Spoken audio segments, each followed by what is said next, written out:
এই বোর্ডটা ও কালেক্ট করেছে। কিন্তু কেন বলতো? ও আমার সম্পর্কে সবকিছু জেনেছে, সবকিছু। আমাকে ও সম্পর্কে সবকিছু জানতে হবে বাবা।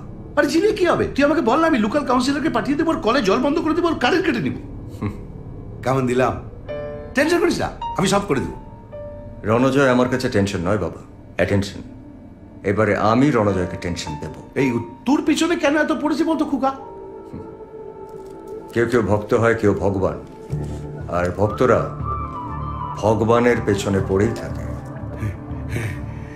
সময় আসলে ঠিক আশীর্বাদ দিয়ে দেবো বাবা। বুলেটের একটা টুকরো এখনো বুকের মধ্যে থেকে গেছে, ওটাকে ইমিডিয়েটলি সরানো দরকার। তাহলে কি আবার সার্জারি করতে হবে? অবশ্যই। ইম্পসিবল ডক্টর, আমাকে আজকে বিকেলে ডিসচার্জ করার কথা, সেই অনুযায়ী আমি সমস্ত প্ল্যান করে রেখেছি। আর আপনি আপনি আপনি প্লিজ বোঝার চেষ্টা করুন। মাইনর অপারেশন, কাল বিকেলেই ছেড়ে দেবো।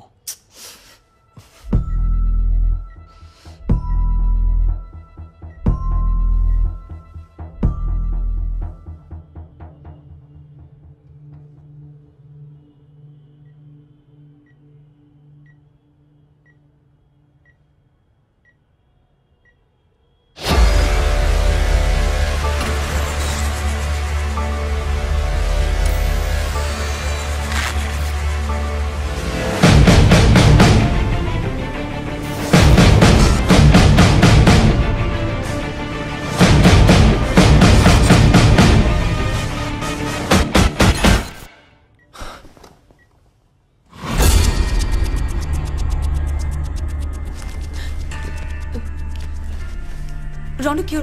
আরে আরে করছোটা কি? ও এখানেই ছিল। স্টপ ইট রণ, আরে কোথায় যাচ্ছ?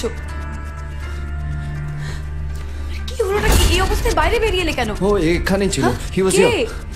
ভুল দেখেছো, ভুল দেখেছো। না না, আমি কিছু ভুল দেখি।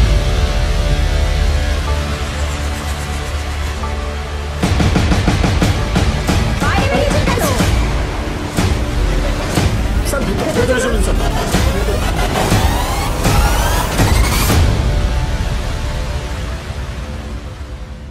সত্যি বলছি, আমি ওকে দেখেছি। শান্ত। তোমরা কেউ মানছো না কেন? রণ, আরে আরে হি ওয়াজ হিয়ার। কাম অন, আমি মিথ্যে কথা বলছি না, এখানেই ছিল।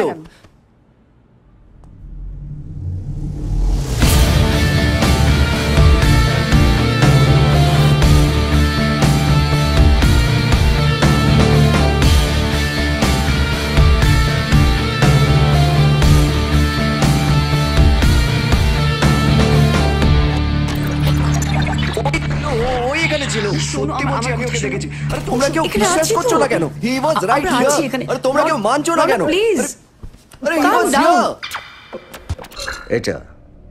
এটা যদি কারো শরীরে লাগিয়ে দেওয়া যায়, তাহলে স্যাটেলাইটের থ্রুতে সারাক্ষণ তার সব কথা শোনা যায়। Please take care of it, or else I will take care of you.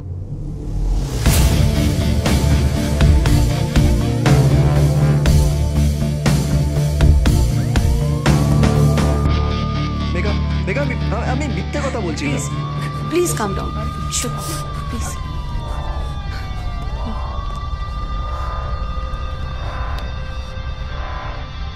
Megha, আমি সত্যি ওকে দেখেছি, trust me on this. রণ, Aditya Sen যদি সত্যি এখানে আসতো তাহলে তো তোমায় মেরে ফেলতো। ওর ব্যাপারে সব জেনেও যখন আমি ওকে মারিনি, ঠিক সেভাবেই আমাকে না মারার পেছনে নিশ্চয়ই ওর কোনো কারণ আছে।